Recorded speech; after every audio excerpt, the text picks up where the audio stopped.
All right, I am here with USKA champion Alex Gregro. I am saying that correctly because I've screwed that up 1,000 times in the past, correct?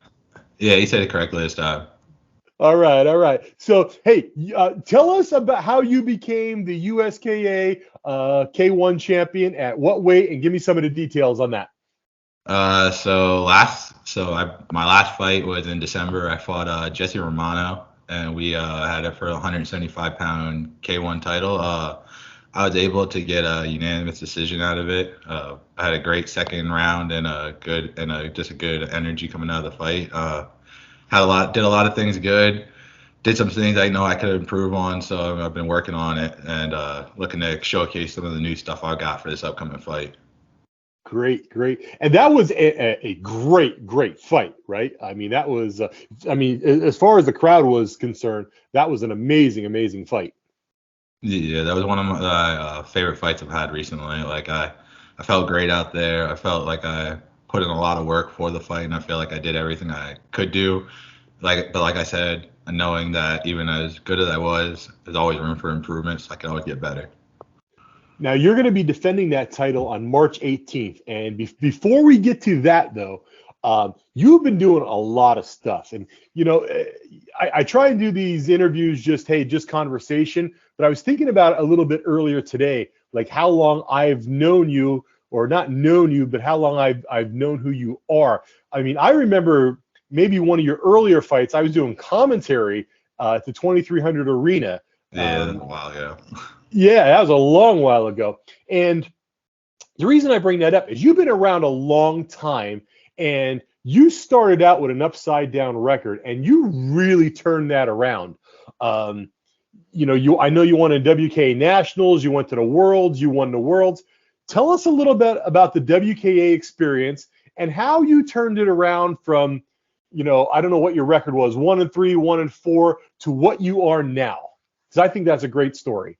So basically going into before the WK Nationals, which would have been like 2 years ago, I actually won my first fight in Hamburg. I'd been 0-3-1 to that point. My last fight I lost in the decision. I didn't lose in the decision. I got a draw, and then kind of took with everything with the COVID and everything, I had another year off from that. So I was kind of just I'm not that old, but I'm not.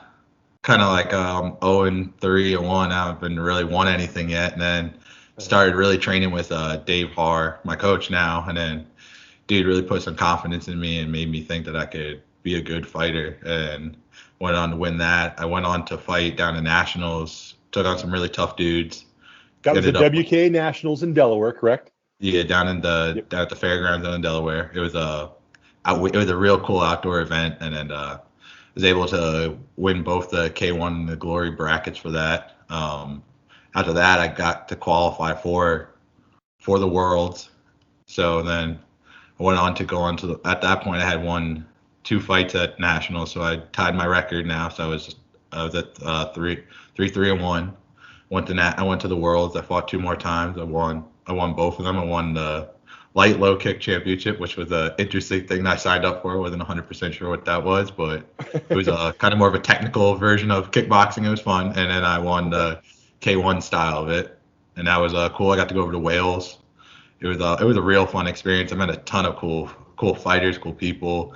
Just kind of got a lot of connections out that way, and kind of just showed me what I could be. I could fight with these type of people. The people who take this just as serious as I do and love it. I could be out here with them. I'm not any different. And then most recently I fought in December, and I ended up getting a shot at the 175-pound K1 title, and I was able to bring it home. Right. We have really been pushing for our champions to defend, but Dylan Harnish won his, I believe, in October, and he'll be defending on the same card. You won in December, and you're defending on the same card. Before we get to that defense, though, let's talk about you qualified in K1 and Glory. So when you went to Wales, is that what you expected to fight in, K1 and Glory? Yeah, so when I went over there, because this is funny, so I want to hear about this. Because I ended up going. So when I thought low kick, I thought there is a style of kickboxing that's just basically you have to throw a certain amount of kicks to the lower path. So I was thinking that's all this what this is, and I was like, all right, so I'm gonna do the K1, and then I'm gonna do another style of kickboxing in the ring. It turned out to be more of a kind of extremely hard sparring, but like very technical. So it's more of a, all right, you can go out there and pummel somebody in a kickboxing fight. Can you go out there and actually defeat someone like in actual like technical styles and actually make it look like you know what you're doing, rather than just I'm a brawler. I know I can actually go out there and strike combinations together and keep my distance and make myself look good. Uh-huh. Very good, and you did, and you won that division despite not knowing really what you were getting into. That's awesome. So again, you're on quite a win streak right now. So let's look to at March 18th against Latif Scott. What do you know about Latif, and how are you preparing for this fight? I know a little bit about Latif, but not too much. I understand like, hey, he's in this situation. He's going to be a good fighter. So no matter what, I'm preparing as hard as I possibly can. I know he's taller than me, so I know that's a different challenge in this fight. Like I fought taller guys before, and it's always a different challenge, especially when you're shorter. You gotta work yourself in. You gotta make sure you're kind of keeping on your P's and Q's of what they're doing, because they have such a distance. But yeah, I've been working real hard. I've been really working on just working on all the stuff that I viewed in my last fight as kind of the things that need to be cleaned up. Because from the last fight, I had a lot of good, but like then there was the points where I knew, hey, you're kind of getting sloppy. You're kind of not looking like the clean guy. You're not looking like the better fighter that you should be looking like. That comparatively to the guy I was fighting, like cool dude, great fighter, but I've definitely had more experience in kickboxing. So I was like, there should be situations in this fight that I shouldn't have been in. So kind of things like that I went back to clean up in this fight. Right. So, thinking back now, you mentioned you were 0-3-1. Why didn't you just quit when you were 0-3-1? I mean, and I don't say that to be rude. I say what was your mindset? What like really mentally turned you around? You mentioned David Harr, and I know him well. He's a USK matchmaker. I mean, I'm sure he played a part in that. But what in you turned that around? I mean, at first when I was just starting this, I was bouncing from gym to gym, like kind of not really knowing what I was doing, kind of just saying, hey, I want to try this. I thought it was really cool. Like I want to keep doing it. And I got like, even after getting in the first one and kind of getting beat up in my first fight, and in the second fight, which I fought against a guy, Jeff, kind of like I did better, and I was like, oh, okay, I'm doing a little bit better now. Fought Ken Butler, who's going to be on the card. Me and him fought, and that was the fight I think you commentaried for us. And then I was like, I got like the kind of athleticism and the coolness to like the kind of like showing assist, but like I don't have like the technical skill. I want to learn how to do the actual skills of becoming a fighter. There's more to this than I thought, and I was like, I want to get better at it. I don't like just being bad at something and be like, well, I gave it a try and I sucked at it, so why don't I just quit? I was like, well, at least I can give it a real try and a real look. If I can get a coach that can really believe in me and really show me what to do, I'm like, hey, I can actually really try, and then I can really be good at this. And then from there on, after it was basically when I hit the draw, that's when I kind of got the confidence, like, I should have won that fight. I should be in there. I should be winning these fights. Like, I know I'm good enough to do it now. And then from there on, I kind of just, with the people around me and just being around other fighters and just learning more about the game myself, I'm like, I should be in this. I should be a top fighter. And it's not just a dream. I can do it. Right. And you certainly are on a roll, so I'm glad that all came to play like that. You mentioned Ken Butler. He's fighting Jay Kelly on this card, and that should be another banger of a fight. Two southpaws. Yeah, two southpaws, and big guys and everything else. I think Jake is like 6'4" or something like that. It's crazy. Yeah, they're both pretty big boys. Yeah. Now I see that online, and I just saw this all in the last 48 hours. There's fighters out there that you sparred with that apparently I heard about want to kill you, and then there's Ken Butler, who you fought in the ring, and he's like, hey, come watch me fight, and don't forget about my good buddy Alex Gregro. So how do fighters become friends after they go in there and try and beat the hell out of each other? How does that work? I mean, I think it's just kind of, I mean, some people have like just to have bad blood between each other after they fight. I didn't know anything about like I know John a little bit, but I didn't know anything about him and Dylan. I didn't even know that was a thing until I saw online and like seen everything in their interviews. I was like, oh, Right, right, they right. don't like each other. Yeah, I yeah. like They I hate each other. I don't get that, but I love doing this and I love competing and I love being like I love the fighting aspect and like, hey man, if you can get in there and you can beat me up, I wanna be your friend. I wanna be a dude you can be like, you know what, you beat me up in the ring, but maybe I can like learn something from you. Maybe we could be friends or even from then on we could go back and fight again. It doesn't really have to be it's nothing it's not like I'm out here like I hate you. Like it's kind of more of at this point amateurism. We're all at the same level. We're all kind of like we're learning from this. It's no big money on the line. We're all kind of just we could be friends. You don't have to be. There's no bad blood between us. There's no.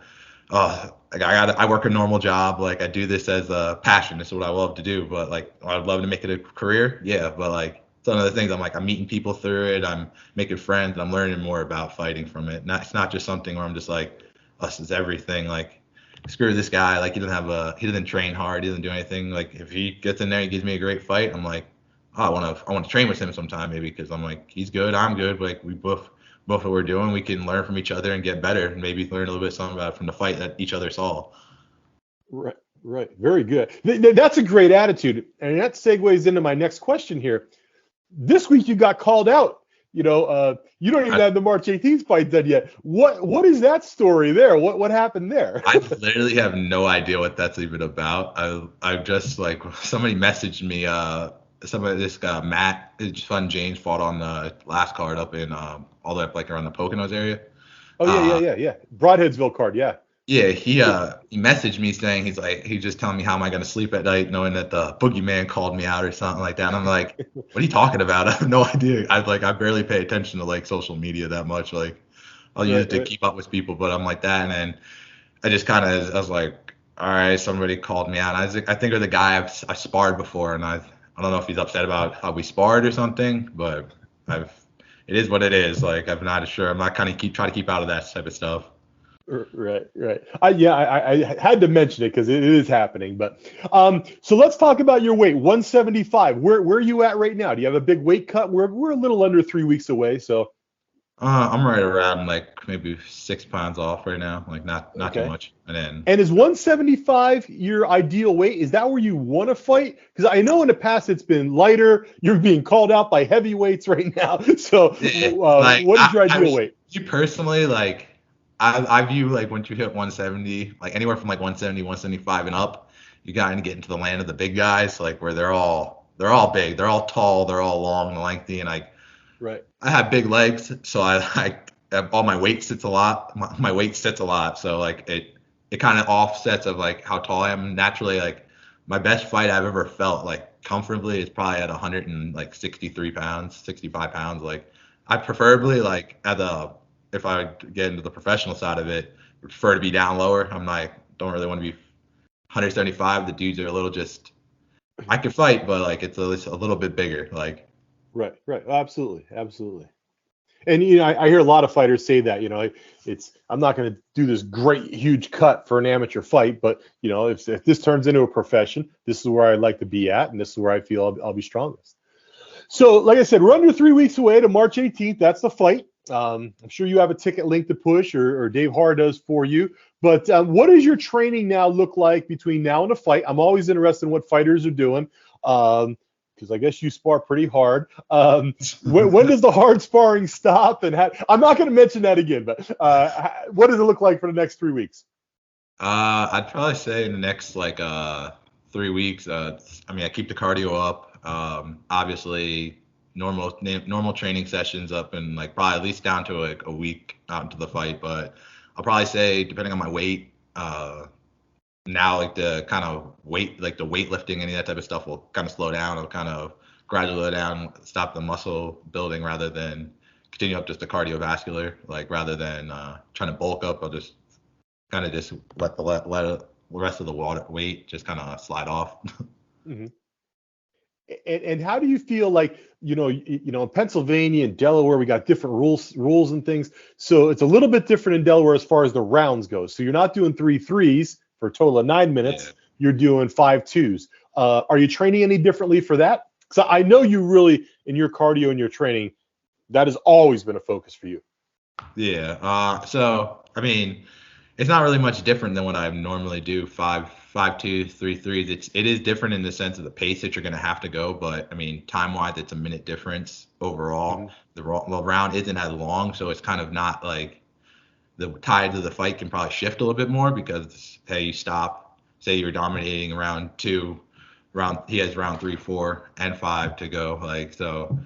It's kind of changes how you kind of want to push out your cardio, and it's kind of like when I've been training for rounds, it's kind of more of, I mean, I still want to go over the time limit of whatever you're going for, but right. I want to focus on more how if I'm going to have to control myself throughout the fight, knowing that it's a little bit longer, but it's also paced differently because of the rounds. Right.